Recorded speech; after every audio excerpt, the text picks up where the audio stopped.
para iniciar esta revisión, uno tiene que partir de unas premisas con las que hemos venido conociendo poco a poco y dándole la importancia al tema. Uno de esos es que la diabetes mellitus es un problema de salud pública mundial y que cada vez estamos conociendo más de sus complicaciones y estamos mejorando el accionar en contra de las mismas. Para mostrar un panorama de la enfermedad en la actualidad, hay que ver que en Colombia, por cifras de la LAT del año 2019, tenemos en torno a 2.600.000 personas con diabetes mellitus, de las cuales 1 millón de personas no están diagnosticadas aún, y que la enfermedad renal crónica en Colombia tiene una cifra dada por el Ministerio de Salud en el año 2016 en torno a 1.300.000 personas. Lo preocupante de esto es que casi 26.000 personas están con enfermedad renal crónica terminal y 19.000 personas al año 2016 se encontraban en programas de hemodiálisis. Dentro de esas complicaciones encontramos que la nefropatía diabética o la enfermedad diabética renal o renal diabética es el 50% de la enfermedad renal crónica en todo el mundo. Y podríamos decir que el 40% de las personas con diabetes mellitus 1 o 2 que están en la consulta podrían tener nefropatía diabética, es decir, entre 1 y 1,5 de cada 3 pacientes. Y esto va a tener un impacto importante hacia la calidad de vida de las personas, hacia la lesión de otros órganos y va a impactar en términos de fragilidad en las personas adultas mayores y también aumentando la mortalidad. Y no menos importante, la carga importante económica para el sistema de salud. Otra cosa importante es que cuando hablamos o cuando el paciente ya se encuentra con nefropatía diabética, no hay que verlo solamente como un problema solamente del riñón, también hay que entender que ya existen algunas complicaciones asociadas a la misma y que el paciente las puede estar teniendo. Por ejemplo, los pacientes con la enfermedad renal probablemente ya empiecen a tener problemas de alteraciones cognitivas, del estado de ánimo como depresión o ansiedad, pueden tener problemas periodontales o alteraciones de la visión, disfunción eréctil, neuropatía, alteraciones del control de esfínter de vesical, pueden tener también cardiomiopatía diabética, enfermedad coronaria y enfermedad cerebrovascular, motivo por el cual, teniendo en cuenta el mayor riesgo que ya se tiene de estas complicaciones, el paciente con nefropatía diabética, no hay que enfocar solamente el riñón, sino que hacer un manejo multidisciplinario de las otras complicaciones. Entonces, ¿cómo se define la nefropatía diabética? La nefropatía diabética tiene una definición clásica de origen histológico, en la cual vemos que hay una alteración de la membrana basal glomerular. Además de eso, también hay afectación de la matriz mesangial y se pueden presentar unos hallazgos patognomónicos como los nódulos de Kimmel-Wilson en la microscopía electrónica. Y eso se va a expresar clínicamente con proteinuria, con hipertensión arterial y con una disminución progresiva de la función renal. ¿Pero qué ocurre? Menos del 20% de los pacientes van a biopsia renal cuando se sospecha nefropatía diabética, motivo por el cual agarrarnos a la descripción histopatológica, pues quedaría un poquito ambiguo, ¿cierto? Entonces, actualmente utilizamos el término enfermedad renal diabética, expresando las manifestaciones como albuminuria o disminución de la tasa de filtración glomerular en ausencia de otras causas de enfermedad renal crónica en el paciente diabético. De tal manera que no tenemos que depender de una biopsia para hacer el diagnóstico. En la fisiopatología es conocido que la diabetes, sobre todo la hiperglicemia a nivel intracelular, genera un aumento de los radicales de óxido nítrico, y eso a través de una hiperproducción de la óxido nítrico sintasa y de la oxidasa del NAD. Este aumento de los reactantes de óxido nítrico me generan que haya un daño en el ADN, y además de eso, que haya la activación del gen PARP, que es el gen de la polimerasa ADP ribosa. Este gen de la polimerasa ADP ribosa va a tener o va a jugar un papel importante en la glicólisis. Nos va a bloquear la gliceraldehído deshidrogenasa, motivo por el cual va a generar una especie de bloqueo de la glicólisis. La glicólisis va a llegar hasta el gliceraldehído 3-fosfato y no va a producir el componente final, fosfoglicerato. Entonces, al aumento de esos componentes, por ejemplo, cuando se aumenta el gliceraldehído 3-fosfato, se van a activar dos vías. Una es la vía de la proteína quinasa y otra es la vía de los productos avanzados de la glicosilación. Y eso se va a traducir en aumento de la inflamación a través del factor nuclear transformante beta. Por otro lado, el aumento de la fructosa activa la vía de la exosamina, pero sin embargo esa vía aún no se le ha conocido un componente patológico. Pero cuando se aumenta la glucosa 6-fosfato, sí se ha encontrado que se aumentan los niveles de sorbitol y es la vía del poliol. Esos niveles de sorbitol elevados no pasan a través de las membranas, generando daño celular y además de eso rompimiento de la célula. Entonces, el mecanismo por el cual se presenta el daño celular a nivel del glomérulo es de dos vías, ¿cierto? Tenemos una vía en la cual los radicales libres de oxígeno y la no compensación del mecanismo antioxidante genera la enfermedad de manera primaria, es decir, por daño directo. Este daño directo me va a generar la cascada inflamatoria y la inflamación secundaria. Por otro lado, estos mismos radicales libres de oxígeno, ese estrés oxidativo me genera una respuesta inflamatoria de manera directa que va a aumentar la cascada inflamatoria en la enfermedad primaria. Además de los mecanismos relacionados con el estrés oxidativo, también vamos a encontrar que hay un componente a nivel de la presión intraglomerular. Normalmente, los niveles de sodio que presenta el túbulo renal son sensados por la mácula densa. Entonces, cuando tenemos altos niveles de sodio, el riñón sensa un estado de aumento de la filtración glomerular y como mecanismo protector, a través de la adenosina genera la vasoconstricción de la arteriola aferente. Perdón. Entonces, con esa constricción de la arteriola aferente vamos a disminuir el flujo que va a entrar al glomérulo, que se sabe que genera estrés a nivel glomerular, que genera lesión del podocito, pérdida del podocito, y así va a desencadenar la cascada inflamatoria sobre el glomérulo. Entonces, ¿qué ocurre en el paciente diabético? Como sabemos que este mecanismo de la mácula densa va a censar niveles altos de sodio, y de tal manera me genera la nefroprotección a través de la constricción de la arteriola aferente. En el paciente diabético, como sabemos que está filtrando niveles altos de glucosa, y esta glucosa va a ser absorbida posteriormente en el túbulo contorneado proximal por los receptores SGLT2. La relación con la cual se absorbe la glucosa es 1:1 con el sodio, es decir, entre más glucosa, más absorción de la misma y más sodio se va a reabsorber, de tal manera que el sodio no va a estar a nivel del túbulo renal, sino va a tener niveles bajos del túbulo renal, motivo por el cual el mecanismo de defensa de la mácula densa no se va a activar y va a seguir dilatada la arteriola aferente, de tal manera que va a estar en un aumento de la filtración glomerular de manera sostenida, generando aumento de la presión intraglomerular y lesión del podocito. Entonces, ¿qué ocurre con estas lesiones? Van a pasar dos cosas importantes. Uno es que se va a alterar la membrana de pedicelos y además de eso se van a aumentar las fenestras. Entonces tenemos una lámina basal que va a estar engrosada, pero poco eficiente, y unos podocitos que van a disminuir, van a aumentar tamaño, pero van a disminuir capacidad de retener la filtración, motivo por el cual proteínas como la albúmina se van a filtrar al espacio de Bowman. Entonces vamos a tener la albuminuria como efecto adverso de esta lesión. Además de eso, este estrés que se está generando por la ultrafiltración y por la lesión de la membrana basal glomerular me va a generar una activación de las células mesangiales. Y estas células mesangiales que se encargan de sostén y defensa del glomérulo van a aumentar la matriz extracelular y además de eso se van a llenar de fibrosis. Y esta fibrosis, además del mecanismo de la proteinuria, van a generar la lesión progresiva del glomérulo.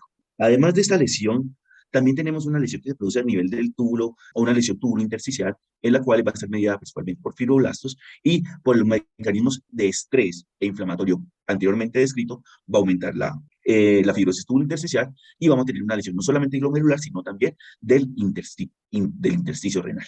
Entonces, ¿qué va a ocurrir y cómo se manejan en lapso de tiempo? Entonces tenemos, por ejemplo, a nivel de los podocitos, un estrés por hiperfiltración, hipertrofia del mismo, pérdida de podocitos y posteriormente glomerulosclerosis. Y así vamos a ver afectación de otras células, por ejemplo las tubulares, que van a estar atrofiadas en el paciente ya con enfermedad renal diabética, y además de eso va a haber rarefacción microvascular. Entonces, en conclusión, ¿qué tenemos? Es que el paciente diabético va a activar unas vías que son, por decirlo así, defectuosas, producto de la no progresión de la glicólisis, que es la vía del poliol, la de la hexamina, la de la proteína quinasa y la de los productos de la glicosilación avanzada.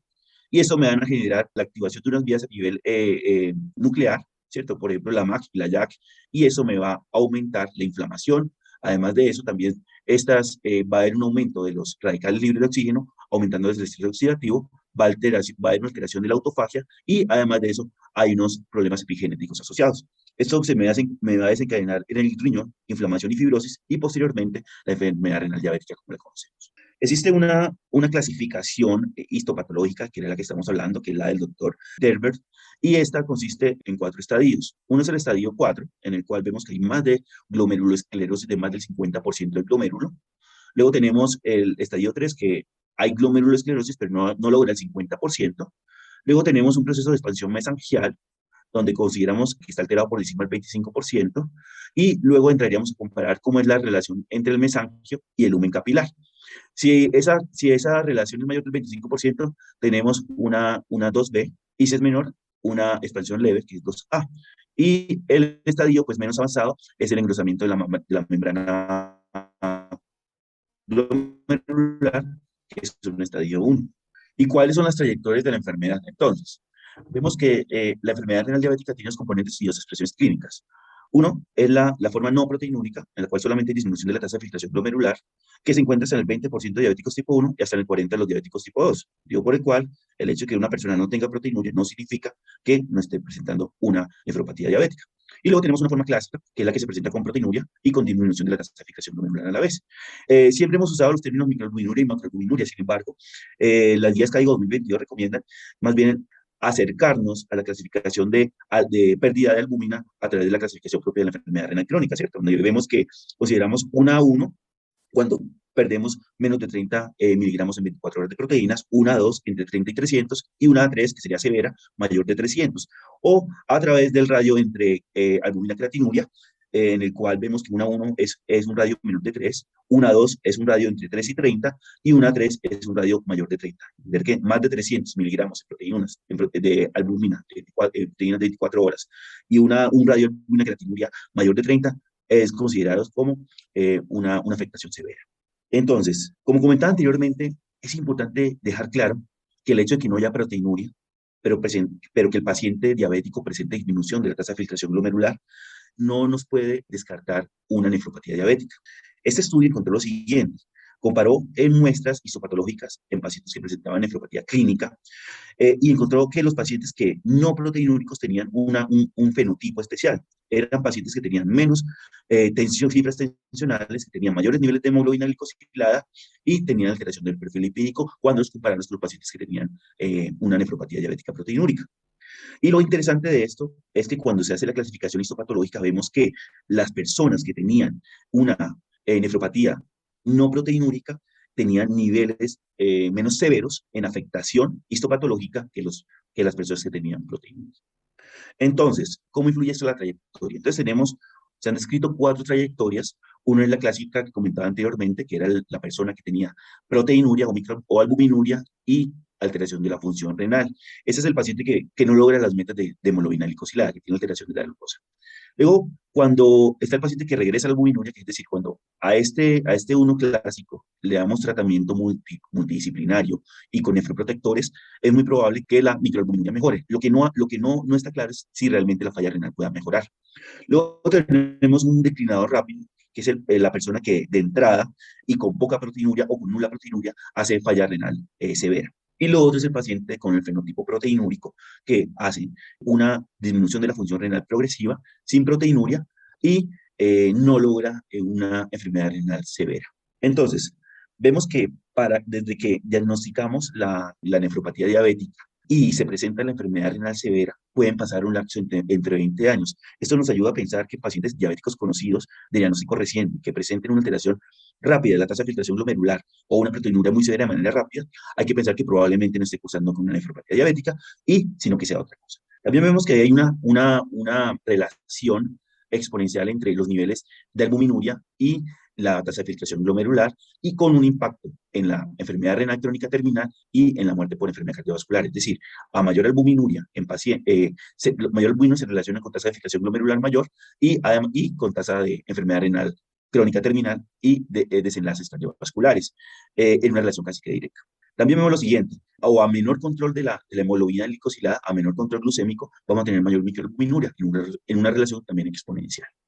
Entonces, para resumir las trayectorias que tenemos, es un componente múltiple en los cuales van a intervenir los factores del estilo de vida, como fumar, una dieta o la actividad física, factores demográficos como la edad, el sexo o la etnia. También tenemos otros factores fisiopatológicos como lesiones nodulares o la afectación que tenemos a nivel histopatológico, biomarcadores como la inflamación y la fibrosis, y un comportamiento clínico que me parece más importante porque es donde podemos intervenir, principalmente con fármacos. Tenemos la hiperglicemia, tenemos la hipertensión, tenemos la obesidad y tenemos la dislipidemia, que son parámetros clínicos que podríamos intervenir. Estos me van a afectar la trayectoria de la función renal, que al final podrían afectar también la declinación de la tasa de filtración glomerular y la albuminuria. Entonces, ojo al estilo de vida y a los parámetros clínicos. Entonces, para empezar el enfoque diagnóstico hay que tener en cuenta los riesgos y vamos a centrarnos en los modificables porque es donde probablemente tengamos más acción nosotros. Entonces, tenemos el pobre control glicémico, la hipertensión, la dislipidemia, el bajo nivel económico, el sedentarismo, la obesidad, el tabaquismo, la resistencia a la insulina, el síndrome metabólico, las infecciones crónicas recurrentes, las lesiones renales agudas previas, los productos de la glicosilación avanzada, que básicamente es mal control metabólico, el uso de anticonceptivos orales, la hiperuricemia y la deficiencia de vitamina D. Entonces, ¿qué nos recomiendan las guías CAIGO para el diagnóstico? ¿Cierto? Pues vamos a ver que el paciente con diabetes mellitus tipo 1, vamos a realizar una tamización con parcial de orina y microalbuminuria a los 5 años del diagnóstico, y en el diabético tipo 2 al momento del diagnóstico, y también cada año. ¿Qué vamos a encontrar? Vamos a buscar albuminuria, ¿cierto? Y a la vez vamos a medir la tasa de filtración glomerular. Vamos a encontrar que medir la albuminuria tampoco es tan sencillo. Pueden haber unas falsas elevaciones de albuminuria, por ejemplo, las personas que previamente en las últimas 24 horas han realizado ejercicio, perdón, las personas que han tenido infecciones o cursos con infecciones de manera al momento de la toma, también las personas con insuficiencia cardíaca congestiva, las personas con hiperglicemia marcada, las mujeres en estado de menstruación y la hipertensión arterial no controlada. Entonces, cuando vayamos a pedir la albuminuria, hay que tener en cuenta esos factores que me pueden generar elevación de albuminuria, generando albuminurias aisladas que no están en relación con la nefropatía diabética. Una vez tenemos el resultado de los exámenes, es decir, que haya una reducción de la tasa de filtración glomerular o que haya un aumento de la proteinuria o que haya proteinuria como tal, hay que preguntarnos por otros signos o síntomas que puede presentar el paciente. Dentro de estos es que el paciente presente un sedimento activo, es decir, que tenga hematuria, que tenga leucocitos y sobre todo que tenga cilindros celulares. En este momento ya empezamos a pensar en otra alteración diferente en una nefropatía diabética. También cuando tenemos un aumento rápido de la proteinuria, que cuadros son cuadros de características agudas, pues teniendo en cuenta la gráfica anterior, donde vemos que la progresión entre microalbuminuria y falla renal es casi de 20 años, pues alteraciones rápidas pues, son poco frecuentes, ¿no? Y habría que pensar en otra patología.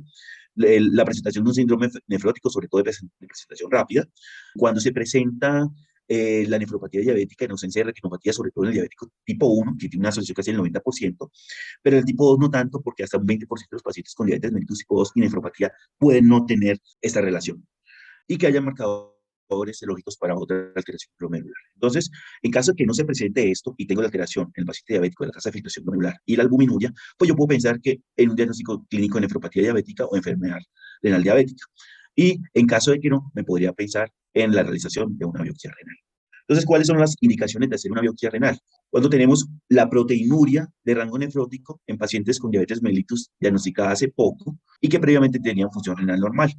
También puedo pensar en los pacientes que vienen con hematuria microscópica, sobre todo los que tengan cilindros celulares.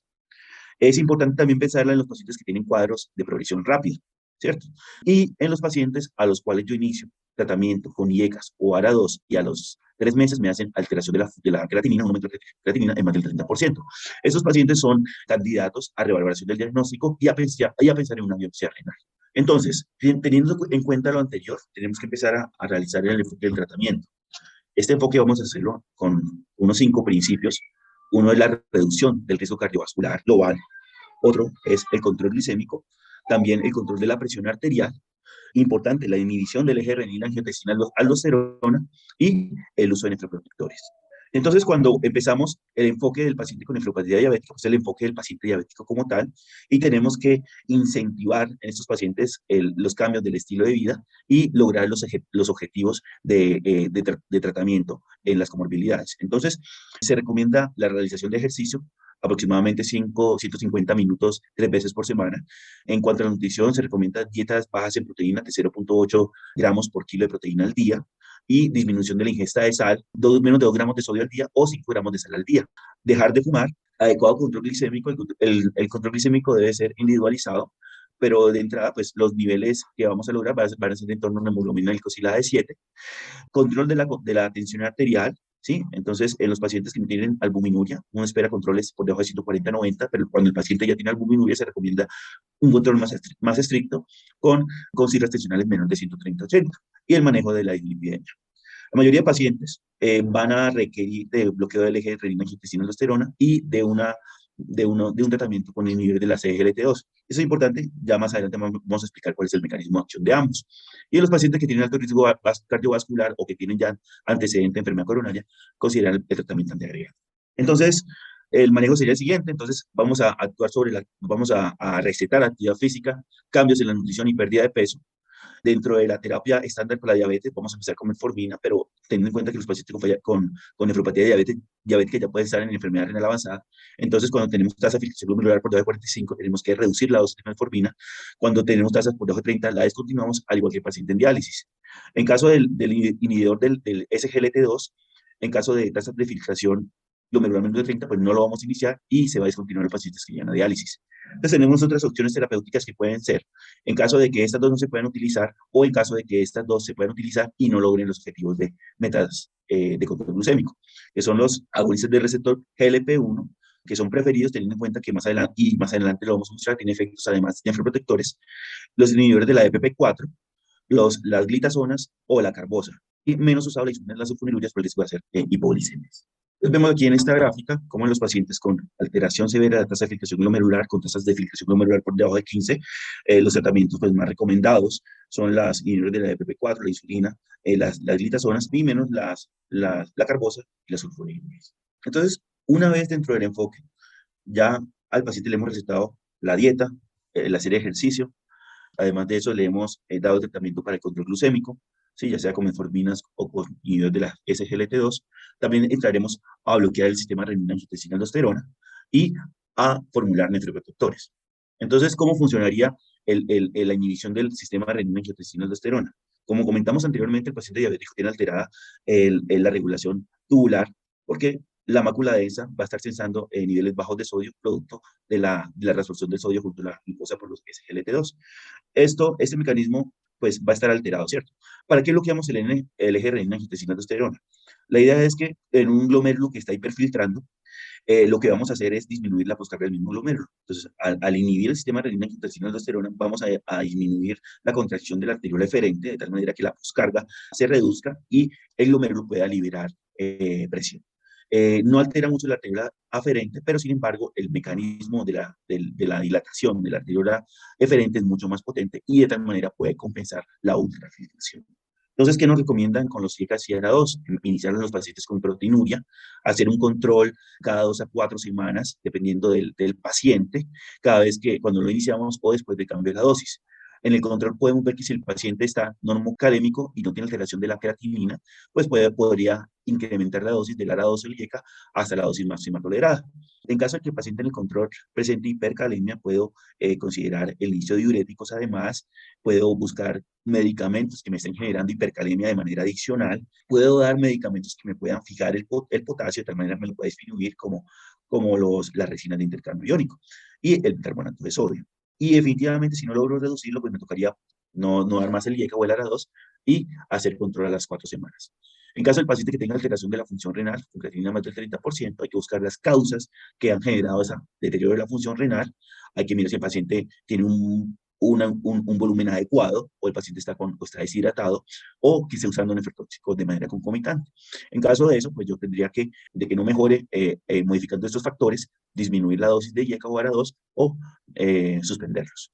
Se hace un control a las 3 a 4 semanas y lo que hago es replantearme otra vez el alcohol. ¿Qué opciones tenemos de medicamentos? Básicamente todos los IECAs, entender que hay una dosis de inicio, debe ser el tratamiento titulado, buscar siempre la dosis máxima. Por ejemplo, en la April iniciamos con dosis de 5 miligramos al día y la dosis máxima en estos para la nefropatía diabética es de 40 miligramos. Es importante que los pacientes que ya tengan un aclaramiento de creatinina por debajo de 30, iniciar con dosis de 2.5 una vez al día, y también tener en cuenta que los pacientes, el tratamiento puede darse en los días de no diálisis. Los arados, en los cuales vemos que la dosis de inicio, por ejemplo, en los totales de 50 miligramos al día y de 100 miligramos al día la dosis tope, y vamos a ver que estos pacientes no requieren ajuste en caso de alteración de la función renal y que además de eso no se remueve la hemodiálisis. Y lo mismo ocurriría con el valsartán, en los cuales iniciamos con dosis de 80 miligramos una vez al día y una dosis máxima de 320 miligramos al día. No requiere un ajuste para tasas de filtración glomerular severas y no se remueve la hemodiálisis. El otro medicamento clave en la nefroprotección, los inhibidores de la SGLT2, y el mecanismo es el siguiente: como comentaba anteriormente, la hiperfiltración del paciente diabético pues está sostenida, ¿cierto? Y esto es por el efecto o por el daño de la mácula densa en sensar sodio. Y como vemos, y esto se da principalmente porque vamos a tener sodio bajo a nivel del tubular, y esto por el receptor de SGLT2 que ingresa sodio, que reabsorbe sodio y glucosa en relación de 1 a 1. Entonces, ¿qué vamos a hacer? Al inhibir el receptor SGLT2, pues lo que vamos a hacer es que no se reabsorba ese sodio, que se expulse la glucosa junto con el sodio a través de la orina, de tal manera que no va a haber resorción de la misma. Van a haber niveles altos de sodio en el túbulo renal, motivo por el cual la mácula densa pues restablece la normalidad y va a generar vasoconstricción de la arteria referente, disminuyendo así la hiperfiltración y el estrés que genera sobre el glomérulo y sobre los podocitos está el aumento de la tensión glomerular. Además de esto, y como ocurre en la mayoría de nefropatías crónicas, otro mecanismo que va a estar alterado es el sistema renina-angiotensina-aldosterona, ¿cierto? Generando una posición de arteriola eferente. Entonces vemos que los SGLT2 tienen dos mecanismos de acción. Uno es generando la construcción de la arteriola eferente y por consiguiente bloqueando el sistema renina-angiotensina-aldosterona, generando vasodilatación de la arteriola eferente. Entonces, ¿qué tenemos? Tenemos que hay una disminución de la angiotensina secundario a este mecanismo de compensación de la hiperfiltración y es sabido que la angiotensina de por sí ya genera un componente proinflamatorio que genera lesión principalmente tubular y glomerular. Además de esto, esta mejoría del ultrafiltrado da tiempo a una recomposición de las células epiteliales de los túbulos o recuperando de la hipertrofia de los mismos. Se aumenta la producción de factor 1 inducible de hipoxia y eso a su vez va a aumentar la eritropoyesis, mejorando la oxigenación, perdón, y de tal manera vamos a tener pues un glomérulo más saludable. Entonces, ¿qué opciones tenemos para el tratamiento? Tenemos la empaglifosina, esta fue avalada por el estudio del EMPA-REC, donde mostró que efectivamente sí había una disminución de la albuminuria y había una disminución de los efectos en torno a la tasa de filtración glomerular comparado con el grupo control. Luego tenemos la canaglifosina con el estudio Canvas y Credence, en el cual tenemos los mismos resultados. Y la apaglifosina, en efecto, evidenció en el estudio de Clare una menor hipoalbuminuria, pero tenía el mismo efecto a nivel global de la tasa de filtración glomerular. Efectos adversos que pueden presentar todos, las infecciones genitales micóticas o la citocisis diabética. Entonces, ya tenemos que hemos controlado la glucosa, hemos controlado las cifras tensionales, hemos bloqueado el sistema renina-aldosterona, hemos dado tratamiento con inhibidores de la CGLT2, hemos además de mejorado la actividad de la vida diaria del paciente de tal manera que tenga una vida más saludable. Sin embargo, se ha encontrado que esto enlentece la progresión de la nefropatía diabética, sin embargo, no la revierte. Entonces, motivo por el cual hay que seguir buscando mecanismos para lograr o la reversión o mejorar el efecto nefroprotector. Entonces, existen unos nuevos tratamientos que se han encontrado con muy buenos resultados, como los análogos de la GLP-1, también los antagonistas de los receptores de mineralocorticoides, los antagonistas de los receptores de la endotelina y los activadores del receptor de la vitamina D. Entonces, vamos a empezar describiendo cuál es el efecto de los agonistas del GLP-1 y los fármacos con efecto de incretina. Vemos que estos fármacos se encontró que ellos, a través de la inhibición del receptor del sodio e hidrogenión intercambiador 3, me genera un aumento de la natriuresis y además de eso me genera la diuresis y me genera además un aumento de la liberación de péptido natriurético atrial. Contar esto que me va a generar una disminución de la hiperfiltración. Además de eso, se encontró un mecanismo a nivel del bloqueo de la inflamación, motivo por el cual pues, va a disminuir los efectos del estrés oxidativo generado por la inflamación sobre el glomérulo. Y por otra parte, me va a disminuir la producción de fibronectina de tal manera que me va a disminuir y me va a retrasar la proliferación mesangial y la fibrosis a nivel de las células mesangiales. ¿Qué estudios tenemos al respecto? Tenemos el estudio de Lixa con lixenatida, que encontró muy buenos resultados en la disminución, en la reducción del radio entre la albuminuria y creatinuria en los pacientes versus el placebo.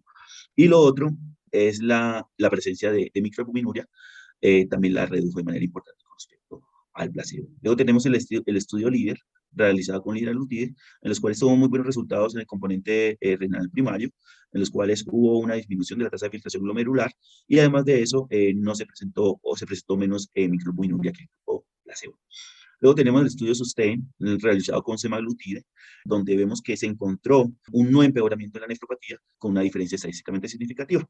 Entonces, también tenemos estudios con la exenatide, como el Excel, y también se observó que hubo unos resultados, aunque más discretos, también de ventaja con respecto a disminución de proteinuria con respecto al placebo y con aumento de la tasa de filtración glomerular con respecto al placebo. Siendo así, pues, ¿qué herramientas tenemos para utilizar en el paciente con nefropatía diabética? Entonces tenemos los incretinomiméticos, los cuales pues tienen más corta acción, que un problema que ellos tienen es que tienen mayor poder inmunogénico, motivo por el cual el paciente puede disminuir el efecto con el tratamiento prolongado. Tiene un efecto bueno, disminuyendo la glicemia postprandial, y un problema que tiene es que tiene una eliminación renal, motivo por el cual en pacientes con falla renal avanzada pues no van a ser muy útiles. Tenemos en el mercado el Exenatide, el Cisenatide y el Exenatide de larga acción. Luego tenemos los análogos de la GLP-1, que son de larga acción, tienen menor poder inmunogénico, motivo por el cual se puede usar por tiempo más prolongado sin perder el efecto. Este reduce la hemoglobina glicosilada y la glicemia en ayunas. Y una cosa buena es que la eliminación se hace por degradación proteólica, de tal manera que no va a depender tanto del metabolismo renal. En el mercado tenemos el dulaglutide, pues en el colombiano semaglutide, el liraglutide, y ya se encuentra el semaglutide en el mercado, que es la presentación oral. Entonces vemos las ventajas que tenemos. Si vemos que el liraglutide y el semaglutide podemos usarlo inclusive con tasas de filtración glomerular muy, muy bajas, en torno a 15, y vemos, por ejemplo, el Exenatide, donde ya empezamos a tener una precaución a partir de tasas glomerulares en torno a 45. Otro medicamento del nuevo arsenal que teníamos de nefroprotección fueron antagonistas del receptor de mineralocorticoide. Como vemos, la nefropatía diabética es un escenario ideal para el aumento de la aldosterona y sus efectos nocivos a través de la proteína del SGK1, que me genera un aumento de la vía inflamatoria a través del factor nuclear transformante beta y de los ácidos radicales de libre de oxígeno, generando proliferación, aumentando la inflamación, generando lesión de los podocitos, generando mayor, nuevamente, inflamación a nivel tanto intersticial como glomerular y depósito y fibrosis. Entonces, ¿cómo vamos a bloquearlo? Tenemos dos formas. Uno a través de los derivados corticoideos, ¿cierto? Con la dihidrocorticosterona, ¿sí? Y lo otro es a través de medicamentos que inhiban el receptor de mineralocorticoide. Y esto me van a disminuir disminución del transporte del sodio, y además va a tener un efecto en la detención de la fibrosis y la inflamación sobre el glomérulo. Entonces, ¿qué va a hacer este medicamento? Me va a disminuir la fibrosis, va a bloquear la fibrosis dada por la activación de los fibroblastos. Además de eso, me va a bloquear la producción de radicales libres de oxígeno y el estrés oxidativo, y me va también a disminuir la inflamación. ¿Qué medicamentos tenemos? Los esteroideos y los no esteroideos. Los esteroideos como de primera generación, como la espironolactona y la esplerenona, y los nuevos medicamentos, los de tercera generación, que son no esteroideos, como la finirenona. De esta última, pues aclarar que es más potente, que es más selectivo, que tiene un efecto tanto a nivel renal como cardíaco de manera balanceada, y no como los anteriores, que tenía más renal que cardíaco.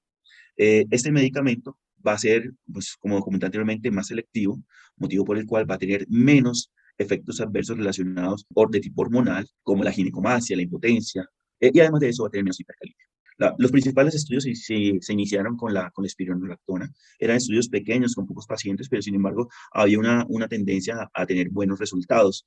Entonces, en pro de mejorar la evidencia, se hicieron metaanálisis, los cuales definitivamente dieron aval a esta indicación y a esta rotulación de medicamento nefroprotector a los antagonistas del receptor mineralocorticoide. Este es el estudio Fidelio, en el cual vemos que mostró muy buenos resultados a nivel renal con respecto al placebo, en el resultado primario, que estaba marcado por falla renal avanzada principalmente. Además de esto, en el resultado compuesto, también secundario, también mostró muy buenos resultados en torno a la prevención o a la no presencia de falla renal crónica avanzada. Otro estudio importante fue el Fígaro, que dio dos cosas interesantes. Uno es un resultado primario a nivel cardiovascular, y lo otro es que, aunque no hubo diferencias estadísticamente significativas, sí hubo mayor tendencia a efecto nefroprotector con respecto al placebo. Entonces, tenemos dos cosas interesantes. Tenemos dos ensayos clínicos, perdón, dos metaanálisis en los cuales nos dicen que estos medicamentos tienen un efecto adecuado nefroprotector, con reducción de microalbuminuria y con preservación de la tasa de filtración glomerular en los pacientes con nefropatía diabética. Otro objetivo son los antagonistas de los receptores de endotelina. Como comentaba anteriormente, la espinomegalia positiva, la endotelina hace parte de ese mecanismo que genera hiperfiltración, generando vasodilatación arteriolar aferente. Y esto me va a generar más estrés a nivel ultrafiltrado, y también me va a generar más inflamación y fibrosis. Entonces, ¿qué hacemos cuando bloqueamos este receptor? Hacemos que no haya menos fibrosis, vamos a hacer que haya menos citoquinas inflamatorias producto del estrés generado por la hiperfiltración, y vamos a mejorar vamos a regular la filtración del glomérulo. Entonces, varios ensayos clínicos se han realizado. Vamos a a mostrar que los dos primeros, el estudio hecho por Weddell y colaboradores, y el estudio ACE mostraron que buenos resultados en control de la proteinuria, pero el problema de estos es que presentaban los pacientes en gran medida presentaban efectos adversos como edemas, inclusive falla cardíaca. Estudios posteriores con otras moléculas, por ejemplo, el atrasertán, ya tienen muy buenos resultados con menos efectos adversos y son los que se perfilan para ser utilizados en el futuro.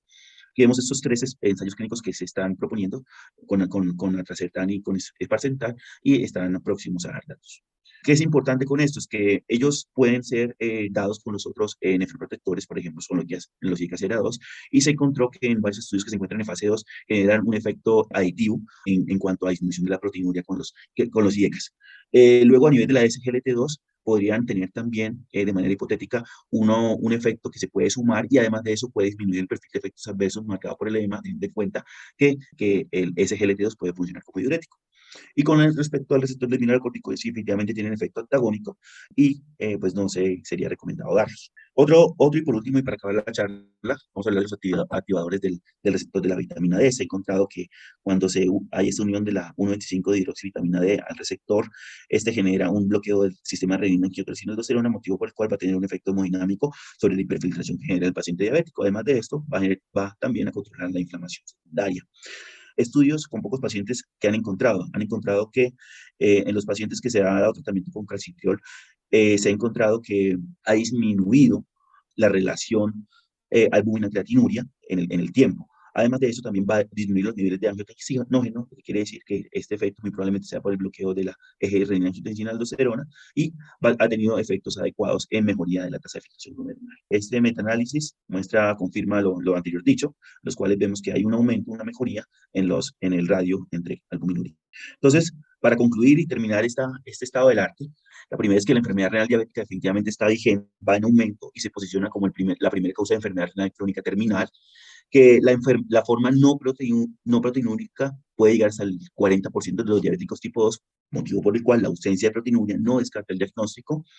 Es importante tamizar a todos los pacientes con diabetes mellitus, al tipo 1 a los 5 años del diagnóstico, al tipo 2 todos los años hacerle tamizaje de albuminuria, entender que la biopsia renal no es de rutina y lo hacemos cuando el componente clínico del paciente no se ajusta a la expresión clínica de la nefropatía diabética. El tratamiento, además de un tratamiento multidisciplinario, con un énfasis en cambios del estilo de vida, el control glucémico, de la tensión arterial, que vamos a usar tratamientos nefroprotectores y tenemos como tratamiento clave los IECAS y los inhibidores de la SGLT2, y además de eso hay unos nuevos como los análogos de la LP1, los antagonistas del receptor de mineralocorticoide, también los incretinomiméticos, los antagonistas del receptor de endotelina y los activadores del receptor de vitamina D.